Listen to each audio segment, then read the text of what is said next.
We're here with Lorriane Nance. She's a UCI triple jumper, just overall athlete, and we're talking track about her experience and the things she has gone through and is going through and how she navigates through them. So, Lorriane, how you doing?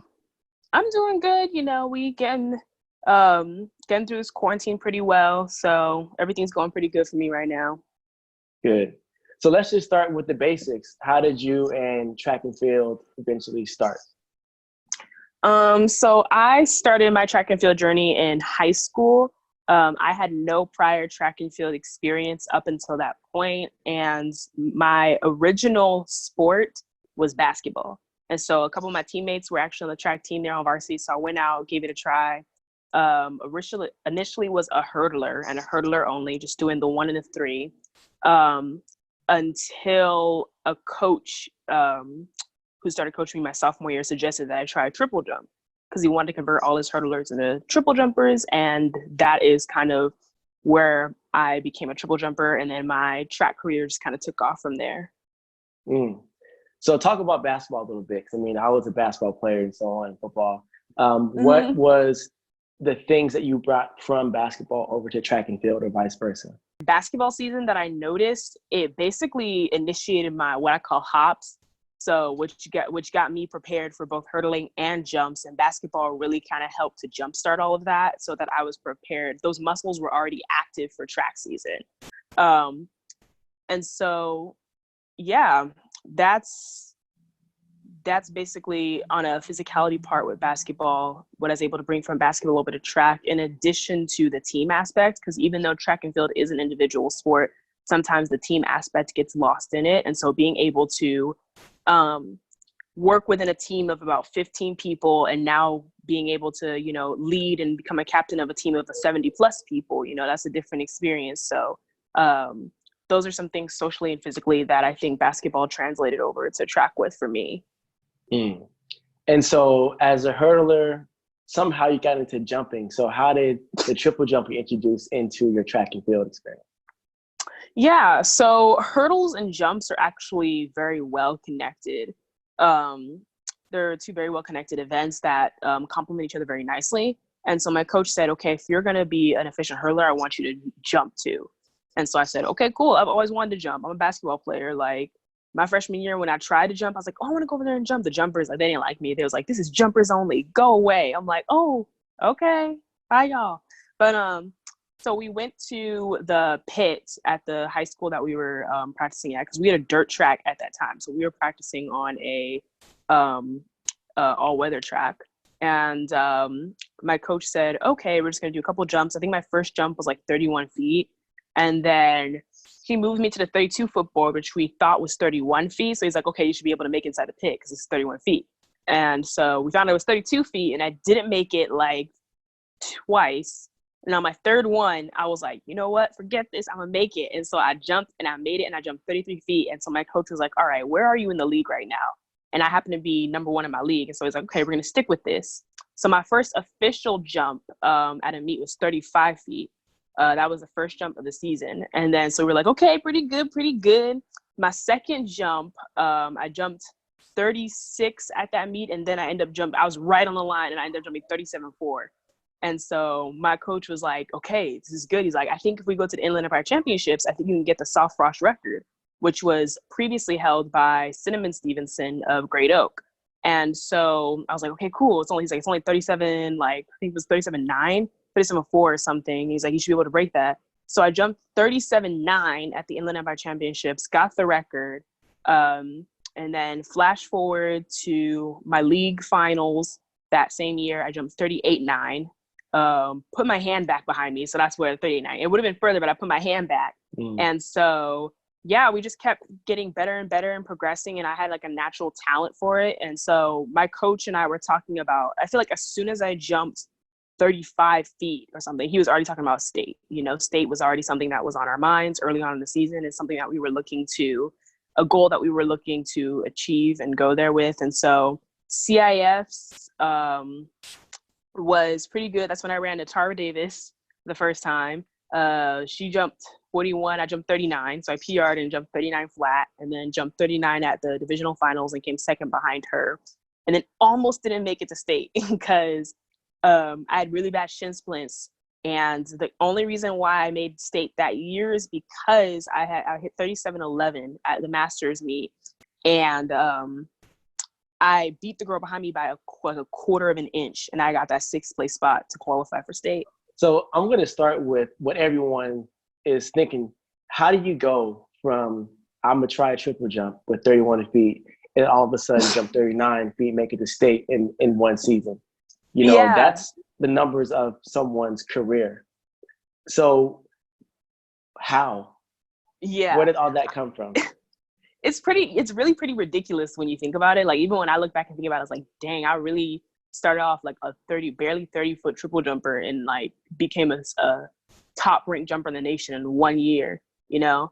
And I feel like, again, a lot of it had to do with my background in basketball. One thing I was really good at, my strength was rebounding in basketball. So I was a very good rebounder.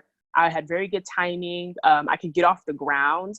So, which for triple jump, it's different. You can be a good long jumper if you have pop, but if you can't get off the ground, you're not going to be a good triple jumper. And I could get off the ground very well.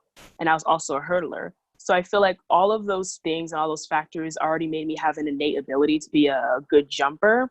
And then another reason I feel highly contributed to my success is the fact that I had a really good coach. He knew nothing about triple jump. Like, this was a new event to both of us, but he was smart. My coach was smart. He was also my math teacher. I was in the IB program. And so he was smart. He was creative. And so he would come up with this drill. We had like one main drill that I would do, and it was just a skipping drill over mini hurdles. And we would increase the length. And I feel like that's what contributed to my success and like why I was able to PR every single meet. There was just clear, concise communication between me and my coach. We both had the same goal. And not once did he, what I really liked about him is not once did he ever look at me and, you know, think that I couldn't, you know, achieve a crazy thing. Like, our goal was 45 feet in high school, you know, and had I not have injured myself, I believe I would have gotten to that point. Like, there was no limits with him or me, and our personalities just fit very well. So I feel like coach athlete dynamic helped. And then honestly, just having a natural innate talent for it. And then my own drive and competitiveness. Every meet I went out there expecting to PR, expecting to jump well. So yeah. So I feel like but even with all that, I still cannot tell you how I improved a whole 8 feet in a year, because that's kind of crazy. That is kind of crazy. Yeah. So you said a lot there when it comes down to certain elements, but one element that I want to go into, you said you had an injury. So obviously you're coming off of one of the greatest years in any type of jumper success, right? So what happened the next year and so on? Because you were a sophomore with those marks, correct? I was a sophomore, yeah. So what happened? Yeah, so my junior year, coming off the sophomore year, going to state, obviously looking to improve and get into the 40s, because I should have been in the 40s my first year. Had I not gotten shin splints at the end of my sophomore year, I would have been in the 40s. And basically what happened was, at a practice one day, I was long jumping. We decided to incorporate long jump, and landed wrong, and I heard a pop. And initially, I think it was only like a minor meniscus tear and an MCL sprain. And then I was running and doing something, and I wrenched it up really badly. And that's when it was a full like meniscus tear. And that was literally at the beginning. I think I had done like 1 or 2 meets. I opened up my season with a 38-foot jump. It was like 38 something, and then a 17.8 long jump, and then tore my meniscus. And then that was it for me. The doctor initially said it was the thing about the injury too, the doctor that I went to said it was an MCL sprain. And she was like, you'll be back in 2 weeks. You can still run on it. It's whatever. But my athletic trainer was telling me like, no, this is a meniscus tear. Like, I can feel it. If I turn your knee this way, this is a meniscus tear. And so it wasn't until I had seriously injured it until they're like, okay, yeah, this is a meniscus tear. I'm like, yeah. So I ended up being out my junior year, getting surgery the summer of, was in a brace for 6 to 8 weeks, couldn't move, and then was rehabbing up until January, to where I was trying to come back, obviously, to where I was previous season, but a couple issues. I'm used to playing 3 sports throughout a year. So I'm used to doing cross country, then going to basketball, then coming out of the track, all of which, helped me physically to get to a different point and be prepared for track. And then I didn't have that. My knee was still recovering. I was still getting back into competitive shape. And then I also sprained my toe. So so that's what happened. And I think I hit like 37-11 like early on in my season, but just never improved. That was a rough season for me. This is a whole lot of great information. Stay tuned for a quick commercial break, and we'll be right back. 1, 2, 3, let's go! Dig, 4, 5, 6, 7, 8, 9. Come on now. Every rep counts. Train stronger, recover faster with Compex Muscle Stim. That's just crazy how all those things work out, because you went from this high in sophomore year, then you virtually miss your whole junior year, and you don't really even touch a track or a sport until January, halfway through your senior year. So you have the UCI headband on. So that means something worked, right? Somebody believed in you. So talk about how you got into UCI and that process of high school to college. Yeah. So basically, my senior year was just me trying to get back to state. Like I had some offers. I had offers from Stanford, USC and all that, and like UCI didn't reach out to me, but I was a pretty good student. I was in IB. I had a 4.6 4.8 GPA. I had like a 4.0, graduated summa cum laude, and I applied for 3 UCs, and I got into UC Irvine and UC Riverside. Went to their Black Family Celebration Day, and I said, okay, like I like this school. I really like this school, and I'm glad that I took the opportunity to come out here and see it, because UCI would have never been on my radar, because it's a very low-key school, but like the campus is just so beautiful. Like it's something about it that just made me feel like this is home and this is where I need to be. And so initially I was just going to be like, you know what, like I had a good run, I had a good athletic career, like I have no issue just being a regular student and pursuing my career and my academic goals. And so I don't know what it was that made me think, you know what, let me just give this a shot, and reach out to the coach. But that's what I did. So I looked up the email of the head coach, Coach Perkins, and I emailed him. And I honestly did not expect him to see it, because I'm like, is a college coach who probably has so many emails, but he did. And I was like, hey, my name is Lorriane. I'm a 39-foot triple jumper. But I did I told him I had an injury, this and that, but I'm still competing. And I was like, are you interested? He's like, yes. I think that's a huge point, because a lot of athletes don't know what to do. And the fact that you said, let me just see what happens. I think that see what happens mentality goes really, really far if athletes just actually act on that way of thinking. Mm-hmm. So just to now kind of go over the whole process from beginning of high school to college years, what did you learn during that process of injury, being proactive with the college process, and also just how did you manage your overall emotions with having sports and then now not having sports? Yeah, it was a very rough process, obviously. And I was still young at the times. I feel like I was also one of those athletes where I was just naturally talented, and then obviously very determined and skilled, which turned into being very skilled at what I do.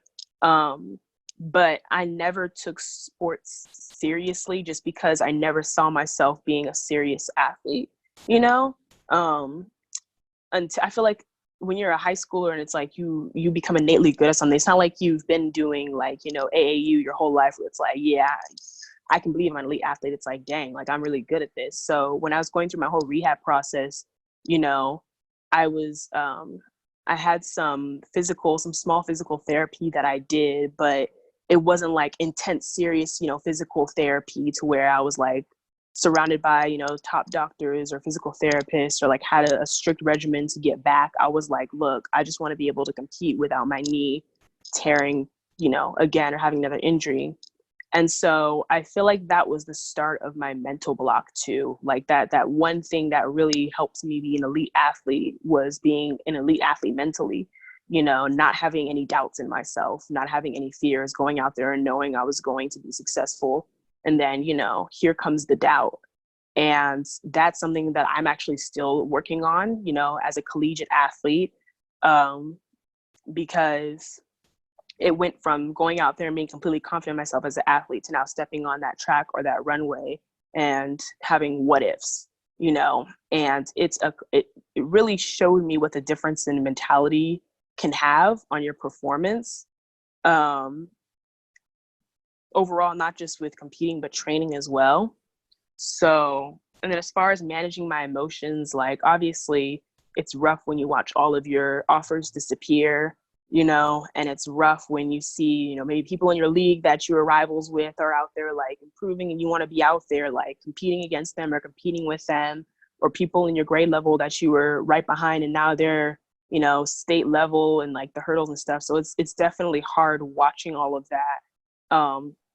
And it's hard to stay in it, especially when you're not surrounded by people who know how to get you not only back to that level, but above that level, and that's where I was at. I wasn't in a track program that was, a top program for high school. I was the first female in my school's history to go to state,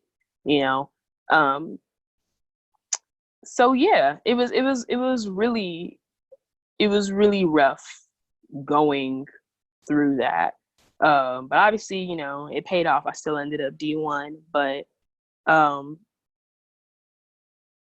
man, I'm trying to just really like think and hone in right now, like how did I handle my emotions with that. I was obviously depressed. Like I feel like that's not talked about enough, like injury depression amongst athletes, because then you start to wonder, am I going to be as good as I was? And will I ever be better than what I was? Because you're going to get some trainers that are going to tell you, yeah, you're never going to be able to be at the level you were, etc. But you have to understand, a lot of people project. A lot of people will tell you, I don't think that you're going to get back to this level. Maybe not necessarily because it's scientifically true, but because they don't think if it happened to them, they would be able to get back to that level. So it's really just about surrounding yourself with people, coaches, teammates that believe in you, a staff that believes in you. But at the end of the day, if nobody believes in you, you have to believe in you, because that is the most important part through and through. Today, how are you mentally as an athlete with your body, and how confident are you in competition? Yeah, so I'm actually starting to take my sport and my craft a lot more seriously. And by that, I mean this last year. So every year I try to like learn something different about myself, that's what's good about college. You really learn a lot about yourself as an athlete. And so this last year, what I realized is that it wasn't necessarily, the big things that I was missing in being a jumper. It was those little things. It was those very little like technical stuff, the little things that I didn't really take the time to develop because I was naturally just, good at it, that was preventing me from being better. So it's like, yeah, you can be talented, but if you don't take the time to be skilled, you are not going to get better. And so every single day I came to practice, I was getting better at something. Even if I was like, slower, wasn't where I was at, there was something that I was improving in every single day. And so mentally that really helped, because I came to practice every day with a new focus, a new goal. And then I left feeling satisfied, knowing that I was getting better every single day. So mentally, I'm actually in a good spot right now. I'm ready to see what I can achieve this year, still waiting on what's going to happen with the pandemic and everything. Me and my coach are on the same page. And I'm going to be incorporating hurdles again, as an athlete, which I'm very excited about, because I feel like hurdles is what made me such an efficient jumper in high school. And so I'm just excited to mentally see where I'm at, physically see where I'm at, and like emotionally see where I'm at, because it's been a rough past 3 to 4 years of really discovering myself, not just as an athlete, but just as a person. And I think I got that all figured out now, and so there's really nothing stopping me from success and greatness this year. I think that's the perfect way to end it, to see that you went through a little bit of the struggle, but now you're right back on pace to where you should be and moving forward from there. So amazing story. Thank you. Well, I'm excited to see you back in the track when all this ends, and watch you perform and see this new level of confidence. Yes, me too. Okay, well, I will be talking to you soon. Okay. Thank you, Keinan, for the interview. No problem. Okay. Bye. Hey guys, thanks for being a part of my show, Track Talk with Keinan Briggs. A lot of good information coming in, and it's going to be so much more coming in the next few weeks. If you have any specific questions about training, mentorship, just overall ideas of how to train, develop, and get better, please visit my website, KeinanBriggs.com.